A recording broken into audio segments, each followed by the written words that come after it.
लोग खाने के बाद पान खाते हैं चूना मिलाकर, वो जिंदगी भर वात के रोगी होंगे नहीं। माने चूना वो बोलते हैं सबसे बेहतरीन वातनाशक औषधि है। मेथी का दाना तो है ही, चूना उससे थोड़ा 1 डिग्री ऊपर है मेथी दाने से। चूना सबसे अच्छी वातनाशक औषधि है। चूने के बारे में भागवत जी का बहुत रिसर्च है, बहुत रिसर्च है, और वो ये कहते हैं कि ये भगवान की दी हुई प्रचंड मात्रा में अद्भुत ऐसी चीज है जो आपके वात के सब रोगों को दूर करेगी। माने घुटने दुखते हैं, कमर दुखती है, कंधा दुखता है, चूना खाइए। फिर वो कहते हैं कि इतना ही नहीं, शरीर में कैल्शियम जो है ना, कैल्शियम ये एक घटक है, माइक्रो न्यूट्रिएंट इसको कह सकते हैं अंग्रेजी में, सूक्ष्म पोषक तत्व है। ये कैल्शियम के बारे में जो गंभीर बात है आज के विज्ञान के हिसाब से जो मैं कहना चाहता हूं, भागवत जी ने तो 3500 साल पहले कह दिया, आज का विज्ञान उसको प्रूव कर रहा है, कंफर्म कर रहा है। वो ये कि कैल्शियम की कमी अगर शरीर को है तो आपको 20 नहीं 50 बीमारियां आएंगी। कैल्शियम की कमी अगर है शरीर को तो 50 बीमारियां आएंगी। क्या क्या आ सकता है? हर तरह का दर्द आपको होगा, हर तरह का, मांसपेशियों का दर्द, हड्डियों का दर्द, सब तरह का। हड्डियों की जितनी विकृतियां हैं वो सब कैल्शियम की कमी से आएंगे। हड्डियों के जितने रोग हैं वो सब कैल्शियम की कमी से आएंगे। फिर वो कहते हैं कि रक्त के बहुत सारे रोग कैल्शियम की कमी से आते हैं, रक्त के रोग, खून की बीमारी। फिर वो कहते हैं कि बहुत सारे कफ के रोग कैल्शियम की कमी से आते हैं। तो कैल्शियम कम नहीं होने देना चाहिए। जो विज्ञान आज का कहता है, आधुनिक विज्ञान ये कहता है कि कैल्शियम वो माइक्रो न्यूट्रिएंट है, वो सूक्ष्म पोषक तत्व है जिसके शरीर में रहने पर ही दूसरे सूक्ष्म पोषक तत्व उपयोगी होते हैं। ये 12-15 साल का रिसर्च है, एक वाक्य में मैंने खत्म कर दिया। कैल्शियम की उपस्थिति में ही बाकी सभी सूक्ष्म पोषक तत्व उपयोगी होते हैं। इसका मतलब यह है कि अगर आपको शरीर में विटामिन सी का असर देखना है तो कैल्शियम चाहिए, विटामिन ए का असर देखना है तो कैल्शियम चाहिए, विटामिन बी का असर देखना है तो कैल्शियम चाहिए, अगर विटामिन डी का असर देखना है तो भी कैल्शियम चाहिए, विटामिन के का असर देखना है तो भी कैल्शियम चाहिए, प्रोटीन अच्छे से आपके शरीर को काम में आए तो कैल्शियम चाहिए, कार्बोहाइड्रेट्स ठीक से आपके शरीर को मदद करे तो कैल्शियम चाहिए, फैट्स आपके शरीर में डिसॉल्व होते रहें और जहां जरूरत है वहां लुब्रिकेशन में मदद करते रहे तो कैल्शियम चाहिए। माने समझ लीजिए कि कैल्शियम अगर नहीं है तो शरीर में सब कुछ बीमारियां आने वाली है। इसलिए कैल्शियम की उपलब्धता शरीर को होनी ही चाहिए। अब इसके बारे में भागवत जी कहते हैं, आधुनिक विज्ञान ने अभी प्रूव किया, भागवत जी पहले ही कह गए कि हमारे शरीर की 40 वर्ष की उम्र तक, 40 से 45 वर्ष की उम्र तक जो कुछ भी हम खा रहे हैं इसी में से हमको कैल्शियम मिलता रहता है। सबसे ज्यादा कैल्शियम आप जानते हैं दूध में है, दूध, फिर दूध के बाद दही, दही के बाद मट्ठा, मट्ठे के बाद मक्खन, मक्खन के बाद घी, इन सब में भरपूर कैल्शियम है।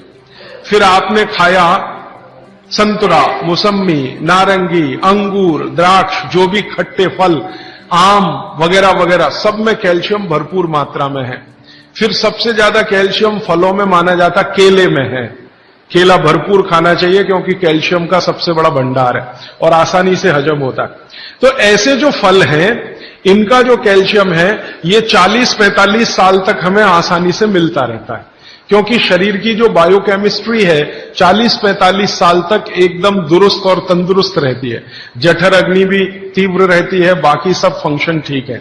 लेकिन जैसे ही 45 की उम्र खत्म होती है, माताओं को ये बात विशेष रूप से कह रहा हूं, बहनों को, माताओं को, जैसे ही आपकी 45 की उम्र पूरी होती है और आपका मेंसेस साइकिल बंद होता है, मासिक धर्म आपका बंद होता है, उसी समय आपको कैल्शियम हजम होना कम होना शुरू होता है।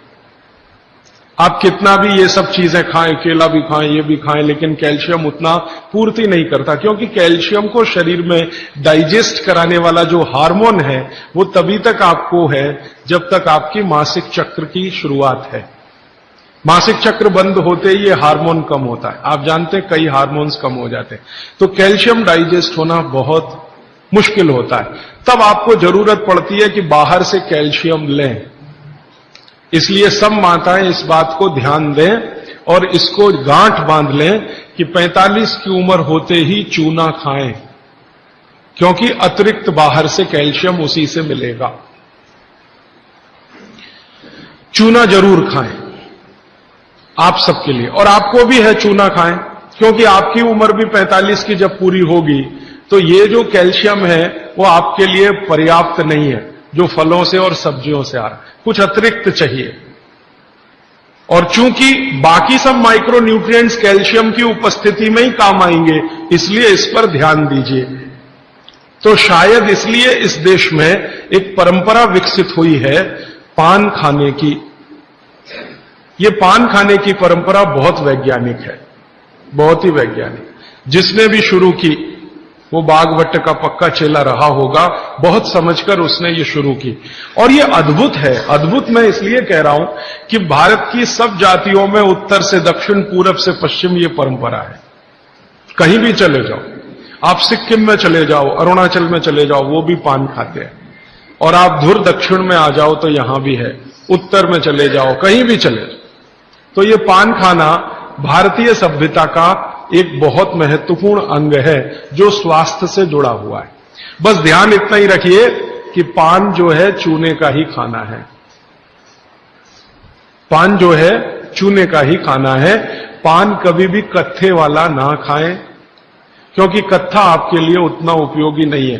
कत्था स्वाद के लिए आप उपयोग करते हैं, चूना औषधि के लिए उपयोग करते हैं।